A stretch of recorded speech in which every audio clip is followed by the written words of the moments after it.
Hello people, we're back again with another unboxing video. This time is the Celest CD-2 USB dongle DAC amplifier. This was sent to me by Celest for a review. I should have received it long ago, but the postal system in my country, Philippines, takes very long time to arrive. But it's here now, so let's see how it is. This is the box. A very nice box. Okay, let's open it.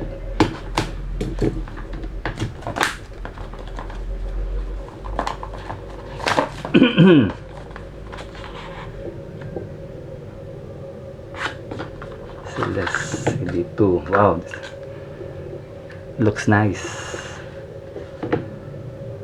It feels solid, guys. It feels solid, and there's some weight to it. Feels nice. It doesn't feel cheap. Okay, there's nothing else in the box. No manual or anything. It has a 4.4mm output and 3.5mm output. Let's try this. Okay, connects this way, so we don't have to use the USB cable. It connects directly. Okay, let's try this let's try the 4.4mm output with this Celest Ignite XBs with a 4.4mm cable. Okay, let's play.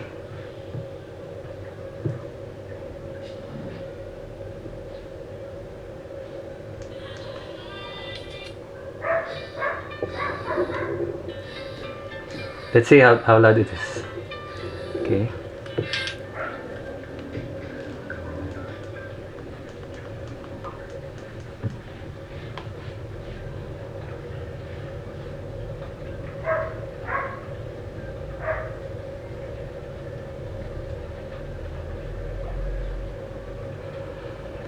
The sound goes very loud. It drives the Celest Ignite XBs very well, and it is bassy, slightly warm, slightly laid back in the upper mid range, but the upper treble is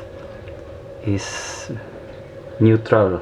It sounds like it's a slightly U-shape in sound signature, and the upper treble is very airy.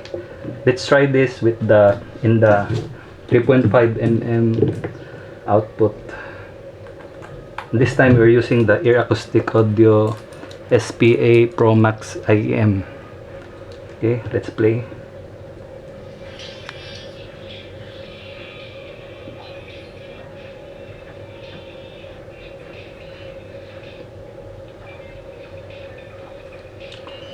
Yes guys, output is this. The sound between the two outputs is the same.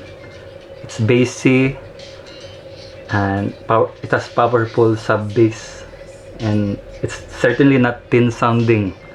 I like this one. I will do a full written review of this in the near future, and I will also post written impression on Facebook. So thank you for watching. Have a great day.